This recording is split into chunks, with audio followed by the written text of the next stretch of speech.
Hello there everybody, how is it going and how have you been? I am EuclideanSqd, and we're back here in the world of Duel Links. The Yami America event is still going on, but I'm not actually going to be doing any more coverage or updates or any sort of tutorial videos on it. Primarily because by the time this video goes up on YouTube, there's only going to be like 5 or 6 hours left in the event, and it's probably not going to be all that helpful, so we're not really going to be touching on the event today. One thing I did want to mention about it really quick is that the level 50 difficulty of Yami Merrick has been released for you to duel against. If you manage to beat him, you will win yourself a copy of the Winged Dragon of Ra, and even after you do that, the level 50 will still continue to show up, and he gives your points times 20 multiplier. So if you need that last burst of points to try and get the rest of the rewards, or at least get that one last reward that you really want to get before the event ends, just go after the level 50, give him your best shot. He is really difficult because it's pretty much guaranteed that he's going to start with Ra, but if you can counter that, you got a pretty good chance of winning. But anyway, in this particular episode, I'm going to be taking a look at another game mechanic, so it's going to be a little bit more of a tutorial thing again. But before we go and do that, I wanted to bring this up. Earlier tonight, Konami did release another sort of update message to everybody in their notifications, just kind of giving everyone a heads up as to what events are going to be coming and what changes are going to be happening down the line over the next couple of months. So first off, in early May, we're going to have the Elegant Mai event, which is basically a special version of My Valentine will be showing up in Duel World for you to duel against. She has a different deck than the standard Mai and different reward cards as well. So when she shows up, I will try to get a farming tutorial video out on her as soon as possible, but if it's anything like the Yami America event, they've probably changed her deck since the last time she showed up, and I don't know how quickly that's going to come, but I will try to get that out ASAP once she shows up. Additionally, in early May, we're going to be having another Duelathon event. This one has a new character as one of the unlock rewards, so get your auto duel decks ready if you don't really have all that much time to play and manually duel yourself. Yeah, that's exciting, and judging by the quote, "I'm ready to take on the world," that's supposed to be a hint as to who it is. I can't really think of who that might be. Odds are it's probably a GX character, just because we've already got so many characters from the original series already. And I'm trying to think, I can't really think of anyone who would say that. I mean, then again, it has been a few years since I've watched the GX anime, so I'm probably just blanking on someone. But anyway, enough about that. In the middle of May, Arcana will be added to the gate as a normal legendary duelist, which means that if you have not gotten Arcana unlocked yet, you will be able to get character unlock missions for him, provided you've reached a specific stage. Not entirely sure what that stage will be. It's probably going to be somewhere between 12 to 20 if I had to take a bet. But the other good news is that you don't really need to worry about farming Arcana that much in the waning hours of the Yami America event, considering he's going to be showing up in a couple of weeks as a permanent addition to the gate.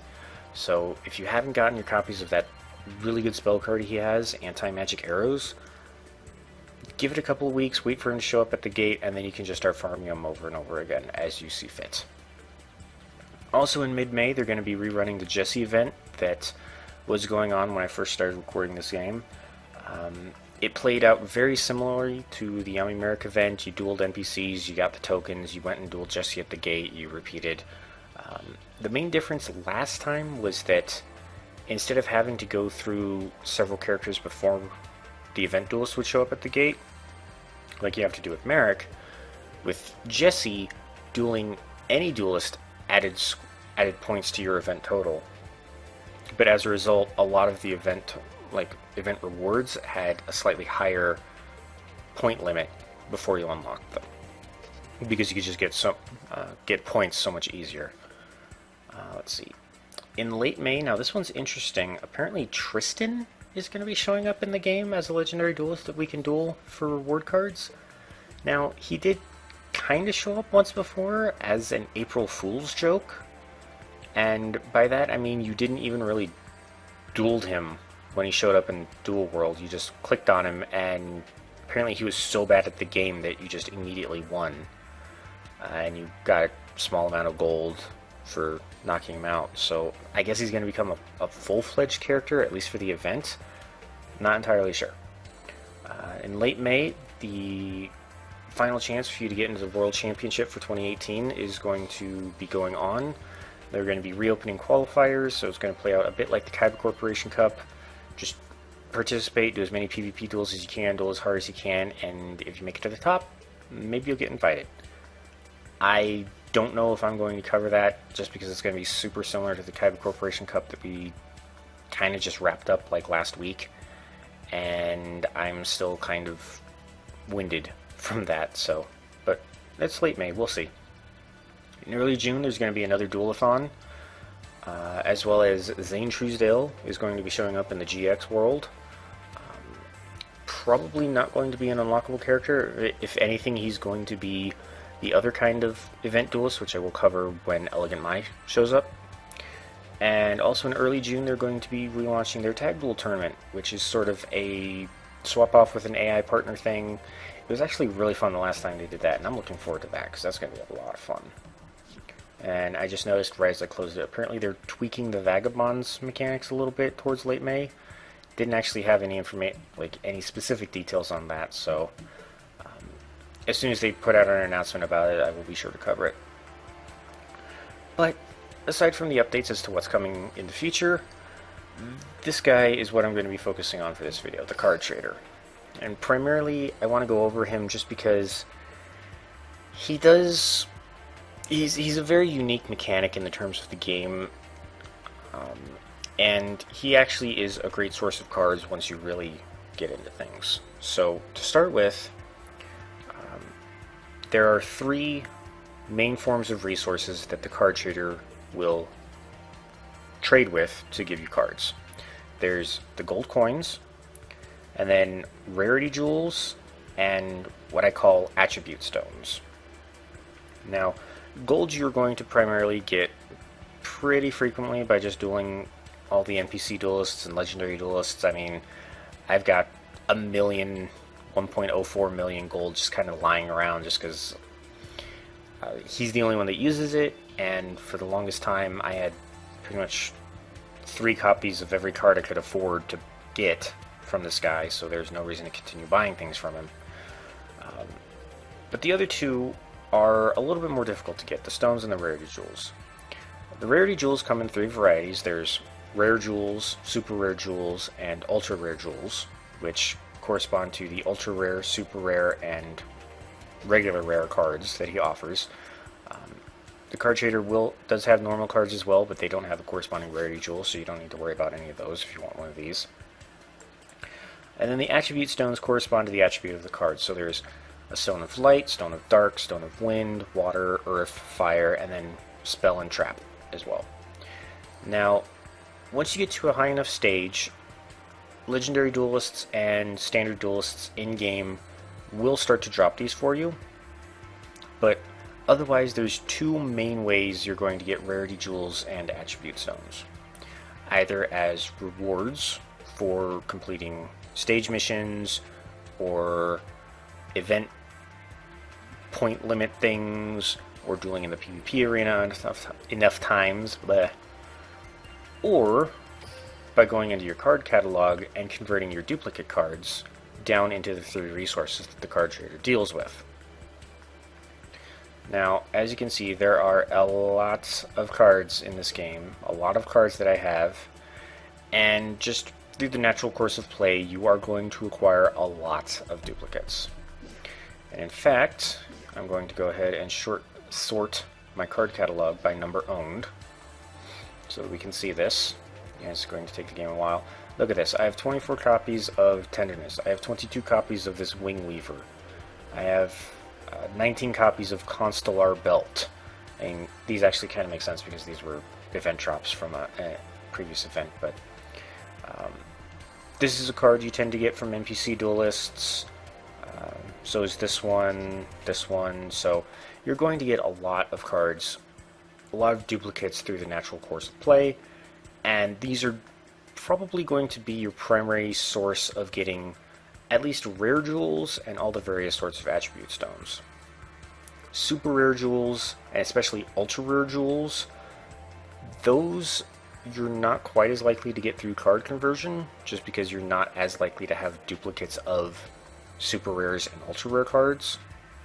So those are going to be a little bit harder to come by. So typically whenever I see an event mission that offers like one super rare gem or one ultra rare gem or whatever, I will try to focus on getting that, just so that I have a lot of super rare and ultra rare jewels available for when the card trader stock is updated and maybe he has a new super rare card that I want to try out, for example. Now, typically when you're going through and converting your cards, you can do it one of two ways. You can either select the card and hit the convert button, then pick all the copies you want to convert. Generally, I leave myself 3 copies just because that's the absolute max number of any specific cards you're allowed to have in your deck at any one time. So any copies you have above 3 are basically the only reason they exist is so that you can convert them. And once you hit convert, you can see that I'm going to convert 2 of these DD Scout planes, and in exchange I will get 400 gold, 2 rare jewels, and 2 stones of darkness. If you want to go through with it, you just hit convert. The game takes some time to process, and then it takes away those 2 cards and it gives you what it said it would. Now, that's all well and good for the early game, but when you have so many cards to go through, what's really easy to do is just hit batch convert.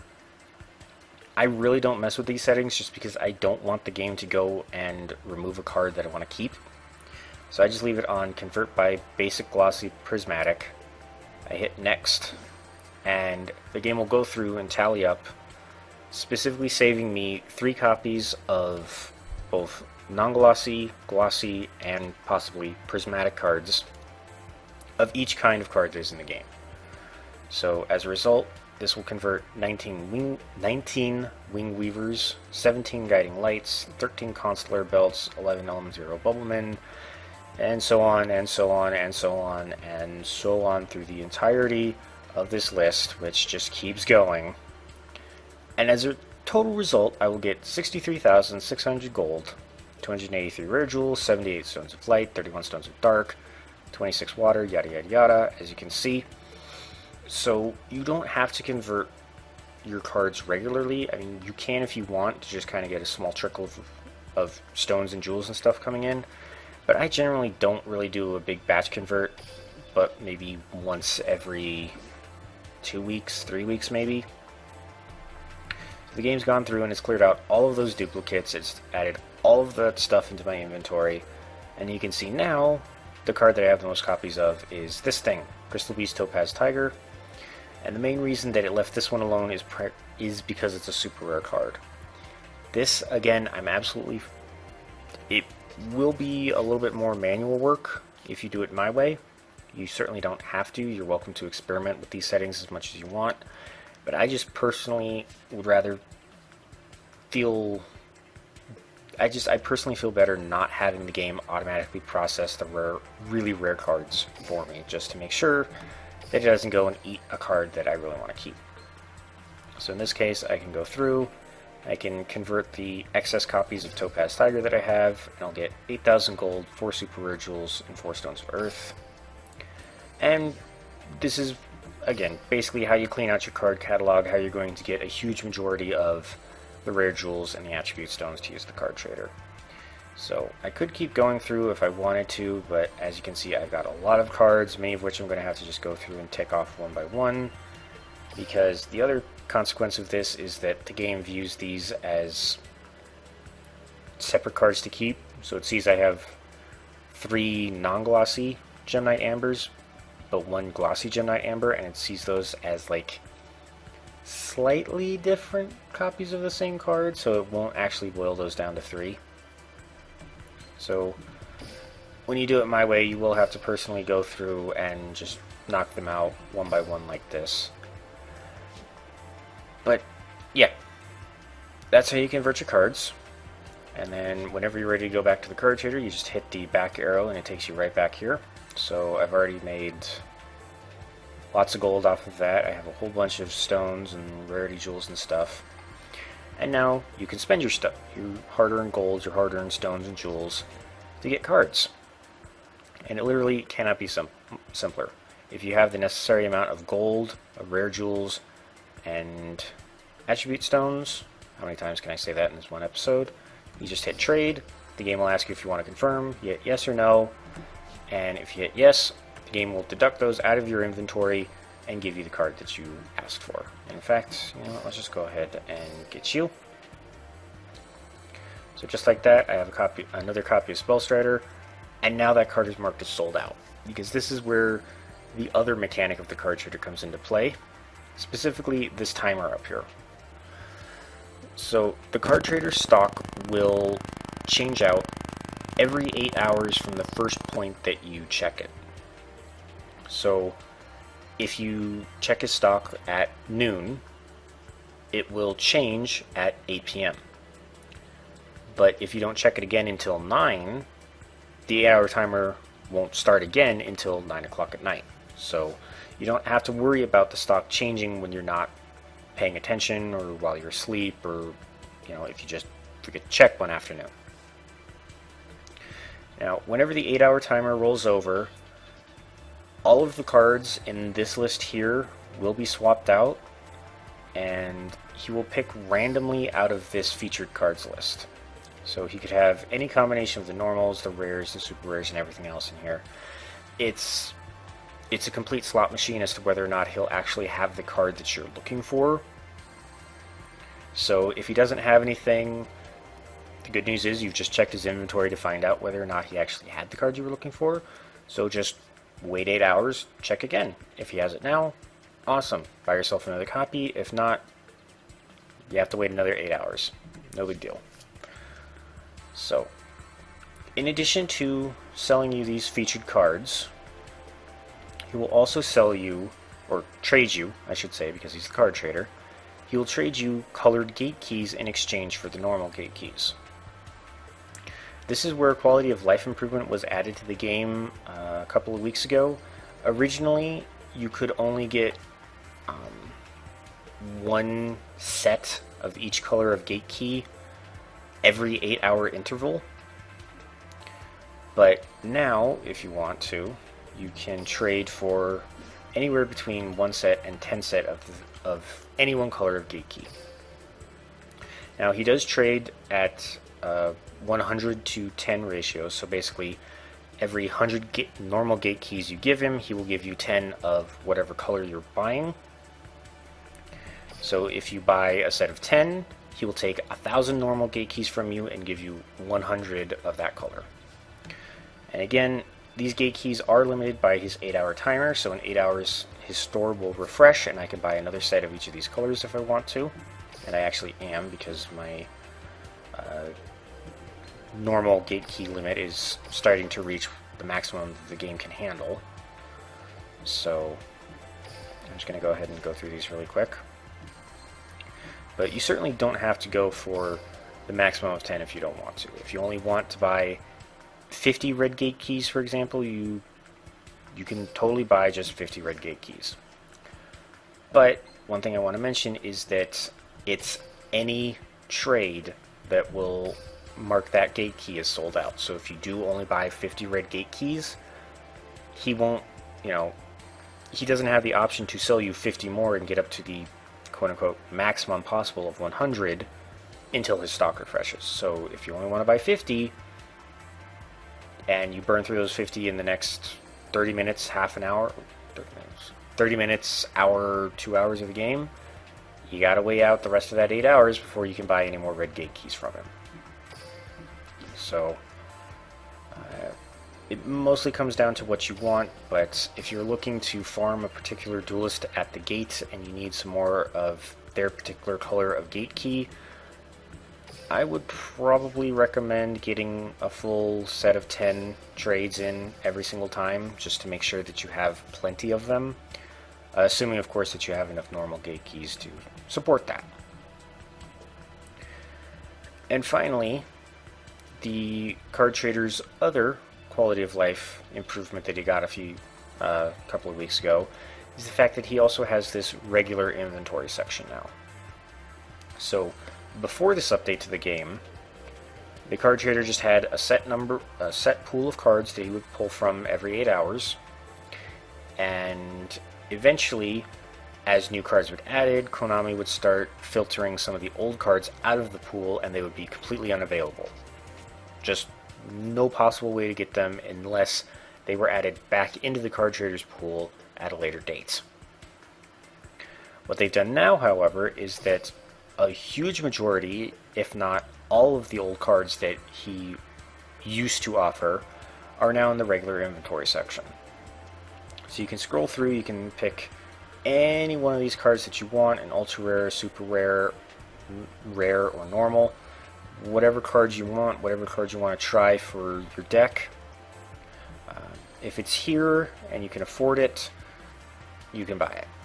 And if you're not sure what it costs, you just go ahead and you drag the card up into the slot and it'll tell you right here. So this Immortal of Thunder will cost 15,000 gold, 5 rare jewels, and 10 light stones.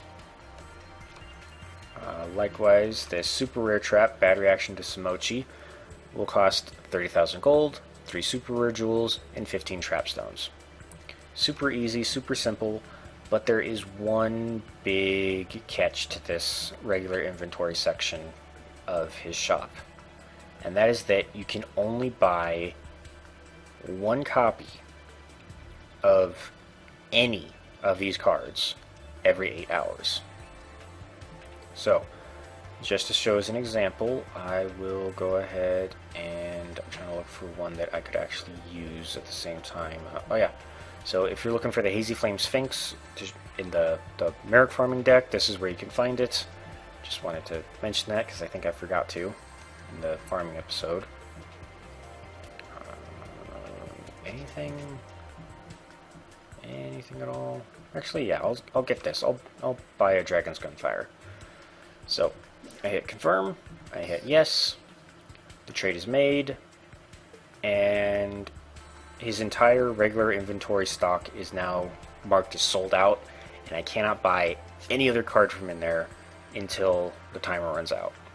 So really big selection, and it's there constantly. Like all the cards that are in that regular inventory, they will all be there again in 8 hours. So if that wasn't the third copy of Dragon's Gunfire that I just bought, if I'm trying to think, the Bad Reaction to Samochi Trap, there we go. If I had bought a second copy of that, in 8 hours, I could be guaranteed to purchase a third copy of that trap card, if I so wanted. Now, the last thing that you can do here is something that I haven't really done. This is mainly for people who have just a huge mountain of jewels and stones just sitting around taking up space. But the card trader will also upgrade some specific cards into glossy cards. So you can take, say, this Divine Dragon Aqua Bazaar, and I could make it a shiny version, the one that has the little like flicker of light going across it every so often. But if I do that, it will cost 800 rare jewels and 400 water stones. And that's actually a sizable chunk, and considering I'm a bit of a hoarder when it comes to games like these, I'm not going to go ahead and do it, and pardon me, I'm going to... Oh. Sorry about that. So I've never really used this section, especially because the only thing the glossy cards do is they get you like 50 or 100 extra duel assessment points. Same thing with the upgrade to prismatic section of his shop, except in this case he has you have to have a glossy version of that card first before he will upgrade it into a prismatic. But again, all that a prismatic card does, besides looking cool, is it gives you like 200 duel assessment points if you play it. So unless you really need to min-max your points that much, you really don't have to do it, especially because look at how expensive the prismatic is. It costs 2,000 rares, 10 super rares, an ultra rare, and 500 dark stones. I mean, I can afford it, but it's going to put a huge dent in all of my resources, and considering some of the cards, if I can go back, Could have sworn that I saw a card that cost like 100 of its attribute stones at some point. Maybe it's just not out. I don't know. But yeah, so those are the basics of the card trader, specifically all the different inventories he sells from and how you get the coins and the jewels and the stones. And while I'm thinking of it, one thing I did want to mention as well, if we can go back to the card catalog, is this?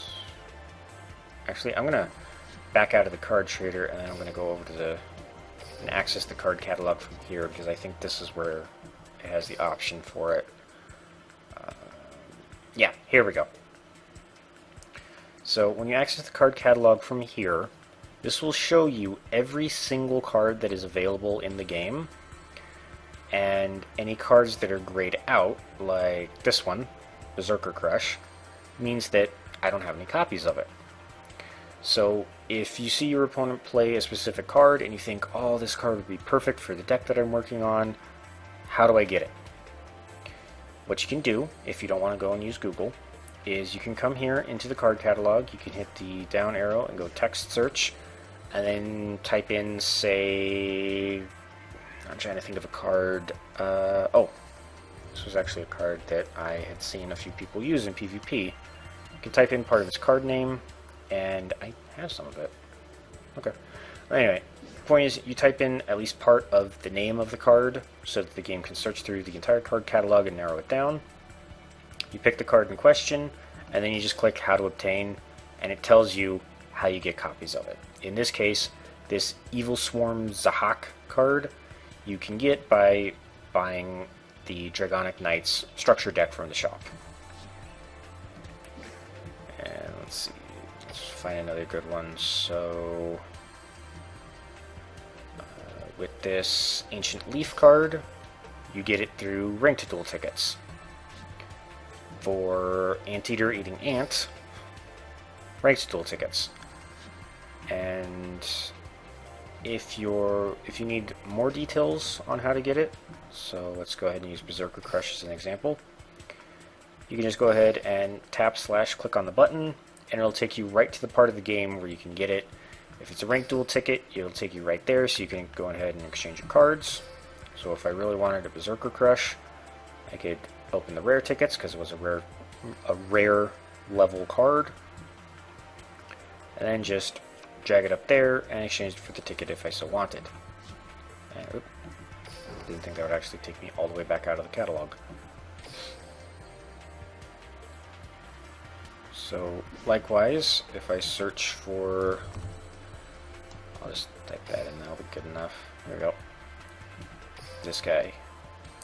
So if it's from a specific box or a specific structure deck, you can tap on that and it'll take you to the corresponding part of the shop so that you can trade either your gems or purchase it with some real world cash. And it's all just generally a nice, helpful addition to the game, specifically if you look up some kind of farming deck and it includes a card that you've never seen before. You can generally run over here to the card catalog, type in part of its name, and figure out how to get it, whether it's acquiring it from leveling up a specific character, which I can show with this guy.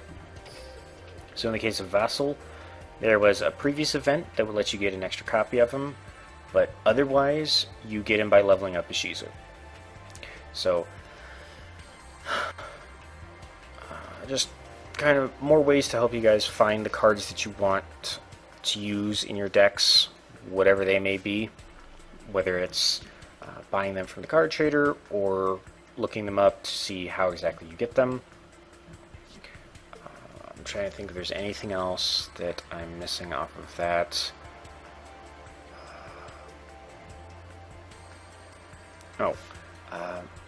Backtracking a little bit to the card trader, whenever his stock does change, Konami will put out a notification to everyone.